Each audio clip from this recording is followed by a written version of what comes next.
Hi, I'm ED-SKaR, but it's cold out here, so I'll keep this short. I'm at Wargames Workshop once again for a bolt action tournament run by the Outriders MK. Yeah, I've brought some interesting stuff because we have a double platoon option, so I've got double platoon of my Soviet Union, and what I have doubled up on is my tanks. I've got 2 light tanks, and I have 2 tank rider squads. But to actually show fully what I've brought, I'll pass you to my past self to explain the whole lot. Secretly, this is actually my future self, which wouldn't normally be an issue, but one of the models has been disappeared, and that's why I mention it, because I'll clarify that in a moment. I have been wanting to do an all-mounted list for quite a while, but it does get quite points heavy for all of the transport vehicles. And what the double platoon lets me do is have 2 tanks and 2 tank rider squads, making it a little more viable. But first, at the front here is an engineer squad. There's 5 models riding a Komsomolets, and this lot has body armour, a flamethrower, and a cute doggo. As the Komsomolets can have 6 models aboard, I snuck in one of my LTs as well. Now, I took the wrong models with me, and so this one ended up being one of my Strafbat models, who was unarmed, and that ended up being quite funny, as we will see when we go through the games. The first tank rider squad also has the body armour. There's 5 of them, and their vehicle is the T-70 light tank. The second tank rider squad is just regular and doesn't have the armour, but there are a few more of them, and they'll be riding the Crusader light tank Lend-Leased from Britain. At the back here is the ever-present free rifle squad, and they'll be trundling along on a Gaz truck. As each platoon needs 2 infantry squads and the free rifle squad doesn't count, I ended up with 5 infantry squads, and the last of them is another regular submachine gun squad. And along with the other officer, they're going to be on an American Studebaker truck, and that's the model that's gone missing. You can see it in tan in the pictures later on in the video. And the final model right at the front, I did manage to get enough points to bring along ED-SKaR, the armoured car. And this is a very silly list, but it is one that I've always wanted to try. Everything on transport vehicles to make it a very fast paced, very aggressive, close up type of force. And my thoughts of the chances of success is pretty slim. There's a good chance that the vehicles get picked off on the way in, and then the very small squads on board just don't manage to survive to get up close.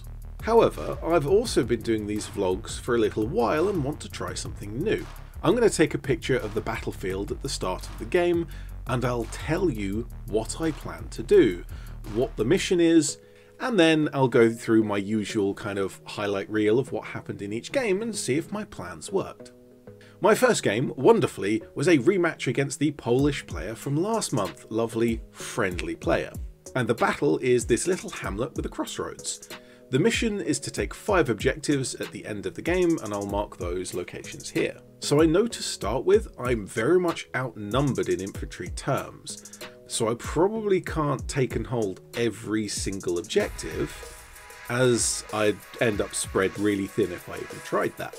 So my plan is to focus on one flank and the middle. Take 2 or 3, maybe pushing onto a 4th objective early, overrun my opponent, and then I can push sideways during the game or pull backwards slightly to make sure that at the end of the game I have at least 3 objectives to score me a win. That is, of course, if I have enough left to do it at the end of the game. And to save myself some effort and to focus my units more, the other kind of 1 or 2 objectives on the other side of the board, I'll just leave them for my opponent to take. So long as I keep 3, I win the game. This game started with first wave, meaning that units don't deploy on the board, but rather arrive from the board edge as they get their order dice. Strangely, for transported units, this means you can give them a down order, or in my case 6 down orders, and delay the start of your activations until your vehicles have to move. But move eventually I did, and I brought my truck with the free rifles out and the Crusader with the regular tank descent on my right flank.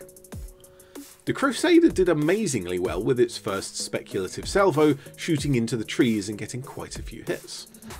I dismounted their descent to deal with the enemy sniper, My opponent started bringing most of their forces into the middle, seemingly going for the centre objective to kind of make a base of fire and spread out from there, and using the buildings for cover. Well, my other tank riders and the engineers came along driving straight over the objective Mark 6 here into the buildings. Stalker was trying to be sneaky, but the truck with the officer and submachine gun squad just bundled straight into the middle. Someone shot at my T-70, which forces the tank riders to dismount into the street, and the truck ended up parked right up against this building here. Notice there's two models on the roof. That's to say that my opponent has an infantry squad inside. They are on the ground floor, and that means that the truck blocks a lot of their line of sight. I quickly realised, however, the advantage of my close range firepower would come in really handy if I actually charged just forward madly and got into close range, and so madly forward I went. To the left of frame here on that barricade is my consomelettes. The engineers dismounted and caused havoc, but the officer on board failed a 1-pin leadership test. Except I gave him a rally and so he ignores the pin, but still failed. I tried again later, and 4 times this game he failed to clear that 1 pin. I guess this is punishment for forgetting to bring the correct model. Also failing leadership tests was the Gaz truck, and so my 3 rifles went walkies instead and took out the anti-tank rifle that was causing me issues. They got targeted by a mortar, who missed the 6 but did get the 5 at the top of the next turn. The middle had turned into an absolute mess, with models on both sides being removed by the handful, but my body armour meant I kept just enough alive to capture the middle. My officer retreated across the board to retake that one marked as 6, and my 3 rifle squad failed the order test to move because of that mortar, and they did not get onto another objective. Now, I did manage to push forward onto the 4th objective, but the enemy shot me off and recaptured it. And if you remember, I ignored the furthest flank and their cavalry happily took that, leaving 2 objectives each, and the last one unopposed, leading to a draw. Game 2, and doesn't this board look familiar? I ended up on the same table, but at least I can play on the other side of it. The mission is table quarters, so I start on my near right corner, and any unit I have in the front left or back right gets me 1 point, and any in the back left scores 3 points, including all of my transport vehicles.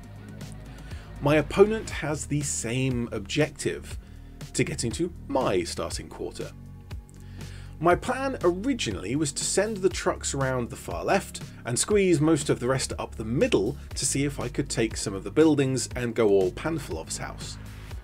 If I can keep the fighting on that half of the board, or at least in the middle, and I'd be scoring some amount of points when the game ends, with just anything that happens to survive. My opponent is the Germans, and they deployed Major Koenig, the sniper, in this barn. And naturally my first port of call was to drop my flamethrower off the engineers to clear out that sniper from the rafters, which they did manage to do. And then they got shot to bits. Somehow, the body armour is the somehow they managed to survive at least a little bit. My opponent poured more and more and more into the engineers, leading to the lone flamethrower being by themselves with 6 pins. Now, the 2 trucks did manage to hurtle around the board, carrying the many young Kazakhs to victory, I assume. Well, with some of the sensible ambushes, my 3 rifle squad got decimated by a German squad in one of the buildings. I lost a handful to a single fusillade. Thankfully, I managed to bring up the Crusader to help and parked the trucks in a safer position. Each of those scores me 3 points if they survive. The tank riders and submachine guns proved just how nasty they can be with all of those to hit dice, and I did manage to knock out 2 enemy squads, including the one in that building. And again, you notice the model on the roof indicates that my submachine gun squad got into this building, and this is my Panfilov's house. Not the building I had aimed for, but it's in my enemy's table quarter, so it'll actually do very nicely. My other tank riders with the armour are totally in the wrong place and ended up just wandering down the open road. The armour did keep them going at least a little bit of time before they got taken off the board. On my right, the enemy had a pioneer squad that took out my consomelettes, and yes, that officer kept failing leadership tests even now. We even joked that the pin he picked up at the beginning of this game was actually the one from the last game that he's just still got. So as the game went on, my opponent did manage to whittle down a few squads, and so our kill points were fairly close at the end. But I parked half of my army in their starting quarter, so I came out with the win on objective points. My last game is against another round of Germans, and an interesting new mission for us today. To start with, there are no objectives on the board, but some will appear at the start of turn 4, basically halfway through the game. The map is more open this time, but with plenty of light cover for infantry to walk through, and not my wheeled vehicles. We could only deploy half of our forces to begin with, and as you see, my opponent spread out very thinly across the whole board, not knowing where the objectives would be, and they wanted to be able to move on to them when they arrive. However, with my mobility, I don't need to worry too much about that, as I might just be able to zip back and forth whenever they do appear, or at the end of the game to capture them. And so I started with my 3 vehicles right here in the corner. I'm going to focus my forces, smash the squads on the left, and then as more come on, deal with them one by one just by outnumbering them as they arrive. If I can bring my reserves in quickly enough, I might even be able to block their table edge, keeping them from getting onto the board in any meaningful numbers and leaving me very much the opportunity to take the objectives. Their forces are quite a lot of inexperienced infantry, the Volksgrenadiers, but they do have a Panzer IV, which will be the biggest threat to me. My Crusader was the first out of reserves and played tank parkour, and whilst it looked cool shooting its gun as it ramped up this mound of earth, it did miss. And the Panzer also missed in return. My Crusader had another go and missed, and asked the T-70 for help, who also missed. And the Panzer again also missed. Eventually, with a lot of noise and a lot of ammo expended, finally they managed to take out the Panzer IV. But in doing so, they'd actually tied up 2 tank rider squads and my 2 tanks with 1 unit, the Panzer IV. My fast push on the left had been a mixed bag of results. The engineers got themselves wiped out pretty quickly, leaving the consomelettes at the mercy of the enemy pioneers, and my opponent was able to bring in squads a little faster than I was able to deal with them, and so on this side I lost both the infantry squads and the officer and the consomelettes just as the objectives landed. One was right in the middle and one was far back on my side of the board, and one was in theirs, but just to the side of where most of the army had come onto the board to defend against my attack. With only 2 infantry squads left alive in the middle, the 2 tank rider squads, I rolled the light tanks around like armoured taxis and dropped them off. But there is one more thing I haven't mentioned yet. Throughout the game, my other truck on the right hand side, well, they lost their officer along the way, oh well, who cares, but the submachine gun squad managed to scare off one of the Volksgrenadier squad and then charged to that final objective, and whilst not decisive, they did get within the distance to contest it. And so at the end of the game, 2 are mine and 1 is contested, and that is a win for me. And so, all told, this silly list did surprisingly well, and I placed 2nd out of 12 players. I was not expecting to do anything like this well, and looking back, there were some really sketchy moments throughout. In the last moments of the first game, I had none of the 5 objectives and had to scramble around to take 2 of them. If I hadn't have managed that, or maybe if I had managed to take in the 3rd, it could easily have been swung either way. A failed leadership test or some hot dice for shooting called it a win or a loss.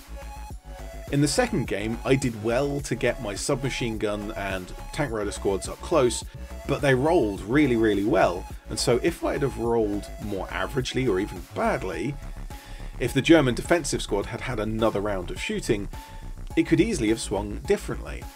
They did cut down that first rifle squad really quickly, and another go could have taken out the tank riders or the submachine gun squad, leaving the rest just out in the open. My plan for the third game worked really well versus my opponent's plan. Drawing them all in to deploy in the same place to deal with my attack ended up working well, but only because of where the objectives landed. If they'd have come down differently, I could easily have lost that game. And so this type of list has the ability to reach out and cause havoc and potentially win games, but it's always a risk. And all three of my games, the plans were fraught with risk, but all three times they seemed to pay off. But the opportunity of failure was breathing down my neck the whole time. It was fun to play with this all-mounted list, and it's something I want to revisit someday. And this is, of course, a lot of fun to play at this event, and I will keep doing so, so thanks to the organisers and the other players. I mentioned I came second. Well, I received as a prize a Chiha Japanese tank, which I'll almost certainly be doing videos of me making and painting it soon. I also won another one of the Major Koenig models, and as I have one already, I've given that to a newbie player who I need to get onto the table soon. Let me know what you think of the games and of me talking about my plans, my battle plans, and how they went. Is that something that I should keep for future videos? But for now, this is your reminder to get out and play some games, because playing games is fun, and I'm ED-SKaR, always will be, and thank you very much for watching.